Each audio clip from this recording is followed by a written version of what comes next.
buruk, tragis, horrible, terrifying.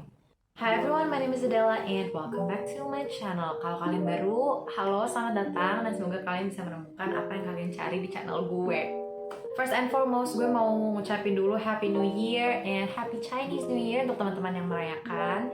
Semoga kita bisa ambil banyak pelajaran berharga dari tahun lalu dan semoga di tahun yang baru ini kita bisa bertumbuh jadi pribadi yang lebih baik lagi. Amin. Speaking of bertumbuh, sebenarnya tahun lalu gue nge-set goal untuk membiasakan diri mulai baca lagi. Jadi gue menetapkan harus baca minimal 20 buku tahun kemarin. Dan alhamdulillah I ended up reading 22 books. I'm so proud of me. Dan tahun ini gue naikin goalnya dikit aja, jadi cuman baca minimal 23 buku. I want this to last, so I'm gonna go easy on me. Sebenarnya gue udah mau bikin video ini dari Desember tahun lalu, tapi I got caught up in so many things, jadi gue baru sempat filmingnya sekarang. So today I'm going to tell you the books yang dapat rating 4 ke atas dari gue tahun lalu, dan gue akan kasih rekomendasi juga menurut gue dari buku-buku yang gue baca, kira-kira mana nih yang cocok buat teman-teman yang baru mulai lagi menumbuhkan kebiasaan baca seperti gue tahun lalu. So without further ado, let's jump right into the video. It Ends With Us by Colleen Hoover. I know it's a little bit controversial, but we're not here to talk about the author. Gue cuma mau bicarain karyanya aja. Buku ini dapat rating 4 out of 5 stars dari gue karena menurut gue bagus. Kalian pernah nggak lihat temen, keluarga, atau random people on the internet terjebak di hubungan abusive, toxic relationship, verbal, emotional, atau physical, tapi nggak putus-putus, nggak pisah-pisah, terus gregetan sendiri kayak, apa susahnya sih? Putus aja. Kalau kalian baca buku ini, kalian akan dapat perspektif baru. Kalau kalian yang terjebak di dalam hubungan itu, hubungan abusive itu, tidak sesederhana itu untuk cabut aja, untuk pergi aja. Banyak layer dari sisi manusia maupun sisi hubungan. Manusia tuh nggak ada yang completely bad, completely good, tapi kita tuh made out of layers dan made us human. Begitu juga layer-layer dalam relationship. Jadi it's very eye-opening for me. Buku ini ada love triangle-nya juga dan ada spicy scenes. Jadi buat yang masih di bawah umur, gue strongly advise jangan baca. Terlepas dari segala kontroversinya ya, gue pribadi cocok sama gaya penulisannya Colleen Hoover. Menurut gue ngalir, storytelling dia bagus, seru, page turner. Emotional attachment-nya berhasil sih dapet. Gue bisa simpati sama hampir semua karakter, terutama main karakternya. In general, I think it's a really good book. Selanjutnya adalah salah satu buku terbaik yang gue baca tahun lalu, Laut Bercerita. Ya semua udah tahu lah ya, tapi kalau belum tahu, what are you doing with your life? Seriously, buku ini bagus banget. Menceritakan tentang kehidupan aktivis di masa Orde Baru. Jadi emang banyak unsur politiknya, tapi gak cuman itu. Buku ini ngangkat tema friendship, family, grief, loss. Di sini ada misterinya, ada thrillernya, ada romance-nya, slice of life sudah pasti. Jadi holistic banget. Makanya I think that's why people love this book, karena hampir semua genre yang semua orang suka ada di sini. Dan ini very page turning. Selama baca gue bener-bener penasaran ini nextnya bakal kayak gimana nih, meskipun buku ini dibuka dengan adegan kematian si pemeran utama. Satu-satunya alasan yang bikin buku ini gak dapet 5 star dari gue adalah karena buku ini terlalu sedih. Dan ada adegan penyiksaan yang very explicit, dan by the way based on true story. Jadi it's a little too sadistic dan gue gak bisa rekomend ini ke semua orang. Tapi emang sedih banget. Part yang paling ngena di gue adalah bagian ketika semua orang harus memproses rasa duka karena kehilangan. Salah satu tokoh favorit gue dari buku ini adalah Asmara Jati. Dia adalah adik dari si main karakter. Di situ Asmara Jati satu-satunya yang bersikap mature dan waras untuk semua orang yang udah setengah gila karena nggak bisa memproses grief. It was so sad, emotional. It leaves a deep impression on me personally. Buku ini bagus, lives up to its hype. You're gonna love it. You're gonna cry. Hands down, one of the best books I read last year. I just tied my hair karena gerah. Kita lanjut ya. Buku selanjutnya yang gue baca adalah non-fiction, How to be a Stoic, Ancient Wisdom for Modern Living, karya Massimo Pigliucci. Ini adalah buku pengantar ideologi Stoicism yang menekankan pada 3 value: karakter, integritas, dan compassion atau kasih sayang. Pas baca buku ini gue merasa ideologi ini tuh sebenarnya basic foundation of being a decent humankind, tapi memang kita mungkin butuh diingatkan kali ya bagaimana caranya menjalani hidup sebagai manusia yang decent ke sesama. I gave this book 4.2 out of 5 stars karena menurut gue bagus untuk sebuah pengantar, sangat jelas, flowy, dia bawa banyak ideologi lain yang masih relevan untuk jadi pembanding tapi nggak condescending. Jadi tone-nya tuh nggak kayak ideologi ini nih yang paling baik untuk diikutin, gak kayak gitu, beneran cuma deskriptif aja, jadi interpretasinya tetap tergantung pembaca. I like that a lot. Banyak hal di buku ini yang resonate with me personally. Ini di zaman gue belum anotasi ya, jadi kelihatan gak sih tuh lipetannya, gue ngelipet buku ini banyak banget. Buku ini lightweight, thought provoking of course, dia bikin banyak mikir, teringat lagi sama apa yang penting gitu ya. It's a nice warm read, page turner buat gue. Gak ada yang terasa kayak too cheesy, motivational yang sering lo lihat-lihat di sosmed gitu. No, not like that at all. Mudah dimengerti, dan di akhir mereka punya chapter yang isinya tuh rangkuman dari keseluruhan buku serta actionable takeaways. Jadi hal-hal yang bisa langsung lo aplikasikan di hidup lo. Hi baby. So yeah, I really recommend this kalau kalian belum baca. It's a really good read. Another one of my best read tahun 2022, A Thousand Splendid Suns karya Khaled Hosseini. Ini adalah buku historical fiction, crazy good. Buku ini menceritakan tentang pertautan nasib dua orang perempuan tangguh di Afghanistan pada zaman perang. It's really interesting, major page turner, benar-benar seru. Gue kayak, you wanna say hi? You wanna say hi? Hi guys. Baru bangun tidur dia. Aduh, ini kayak kapas banget ya, gemes banget sayang. Ya, back on the topic. Gue banyak banget ngelipet halaman ya. Waktu itu gue belum mulai anotasi.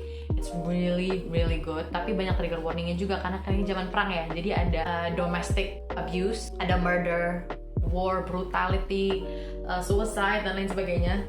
Ceritanya ngalir, cantik, poetic somehow. I am so jealous of people who get to read this book for the first time. It's really good, highly recommended. Kalau kalian belum baca, baca. Ini very heartbreaking tapi juga heartwarming. You know, this book does things to you.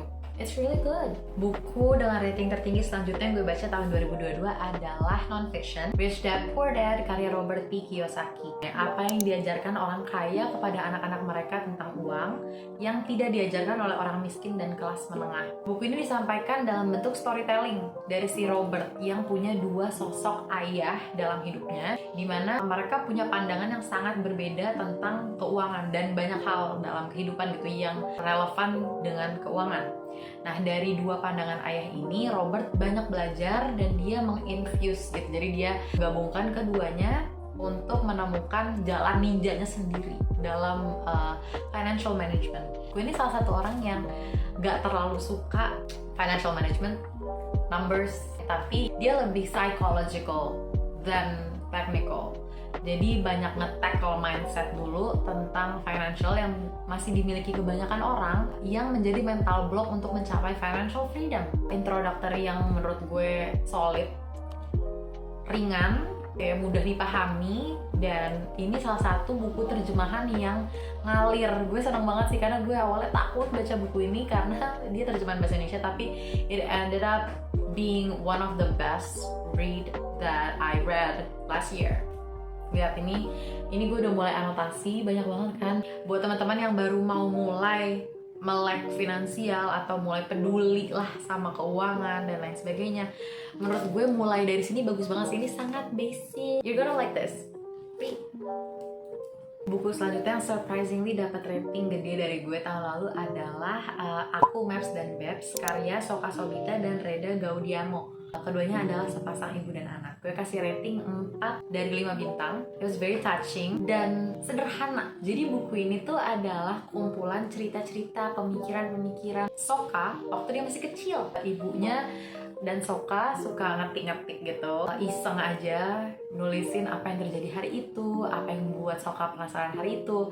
Nah later pas Soka udah agak gedean, mereka memutuskan untuk bikin buku dari tulisan-tulisan Soka waktu kecil. Jadi pandangannya ini pure, polos, lucu, menggelitik. It literally feels like a hug and a giggle. Gue banyak senyum, banyak ketawa. Ini ringan banget dan memiliki banyak makna tersirat ya. Ini perfect read kalau hidup lo lagi mumet gitu ya. Gak ada climax konflik yang gimana-gimana, bener-bener keseharian anak kecil dan ibunya dan ayahnya dan keluarganya yang biasa gitu. Kalau kalian suka yang model bacaan ringan, cepat, lightweight, gak banyak mikir, bikin hati hangat gitu, ya baca ini, Aku Maps dan Babs. Ada ilustrasinya juga by the way, yang mendukung setiap cerita atau pemikiran yang lagi disampaikan. Really cute, go read it.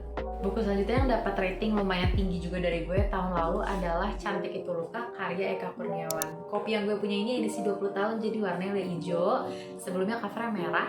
Gue ini dapat rate 4 out of 5 stars dari gue, simply because it's very bizarre.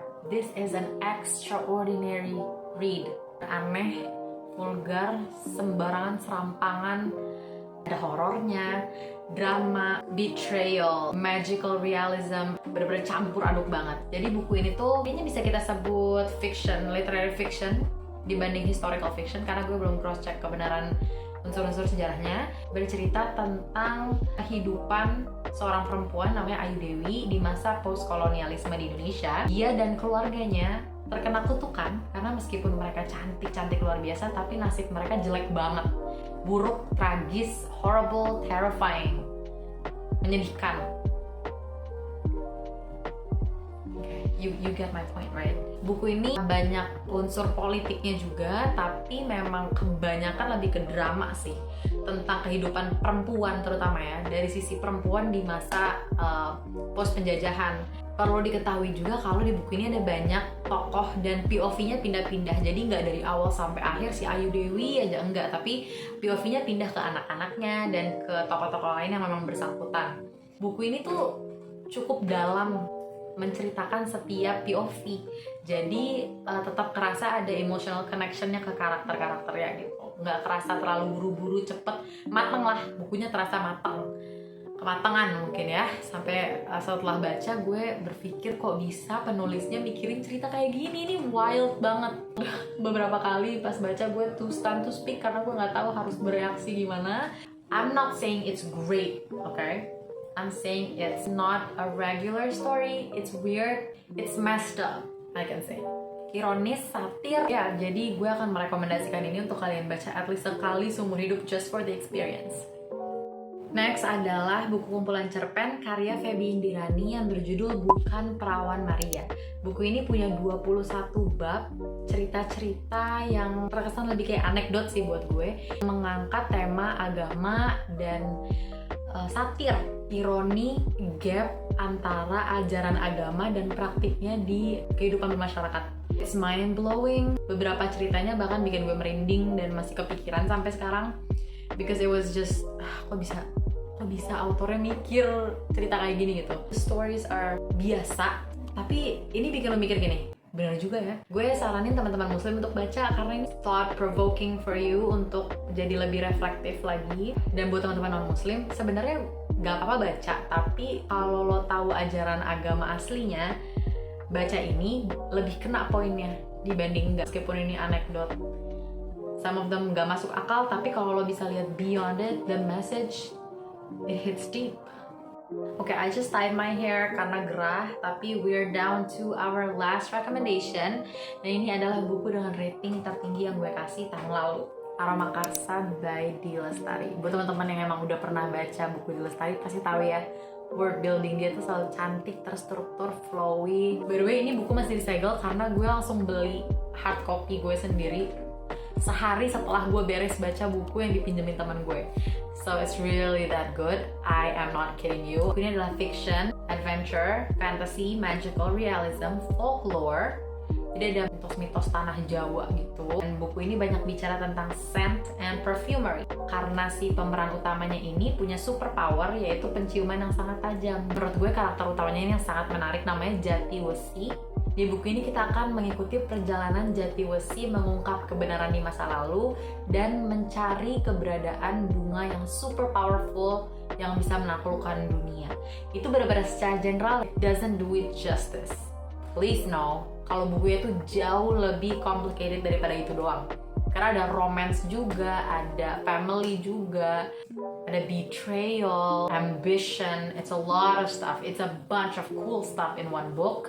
Dan please jangan terintimidasi karena dia ada 699 halaman. Kalau lo udah nyampe halaman 100 aja, it will be hard for you to put it down. Gue bahkan akan rekomendasiin buku ini untuk teman-teman yang baru mulai baca because it's that good. Orang-orang tuh di book tweet ya, baca buku ini tuh cuma 3 hari, 2 hari, semalaman juga ada, because it's really that engaging guys. Emang beneran seru banget. Ini tipe buku yang memang my cup of tea kebetulan, dan gue suka banget. Tapi kalau kalian dengar deskripsinya dan tertarik, please give it a go. Please just give it a go. It's really good, I promise. It's really good. Oke, itu tadi semua adalah rekomendasi buku-buku yang gue kasih rate paling tinggi tahun lalu. Tapi gue bisa filter down lagi buat teman-teman yang baru mau mulai menumbuhkan kebiasaan baca lagi kayak gue tahun lalu. Gue bagi jadi top 3 ya. Untuk fiction, gue strongly recommend kalian baca Laut Bercerita, Aroma Karsa, atau Bukan Perawan Maria. Tiga-tiganya super engaging, fast-paced, page turner, bakal bikin kalian penasaran dan hope sama ceritanya sampai susah naruh bukunya lagi pas udah mulai baca. Buat non-fiction ya, gue strongly recommend antara Rich Dad Poor Dad atau How to Be a Stoic. Dua-duanya sama-sama bagus, tergantung kebutuhan aja. Rich Dad Poor Dad lebih financial, How to Be a Stoic lebih filsafat. Disesuaikan aja. Both are very lightweight, flowy, tapi tetap very insightful at the same time. Jadi choose your read, I guess. Kalau kalian udah pernah baca salah satu buku yang dari tadi gue rekomendasiin, let me know what you guys think in the comment section. Kalau kalian punya rekomendasi buku juga nih, drop it down in the comment section. That's that for now. See you in my next videos. Thank you and toodaloo.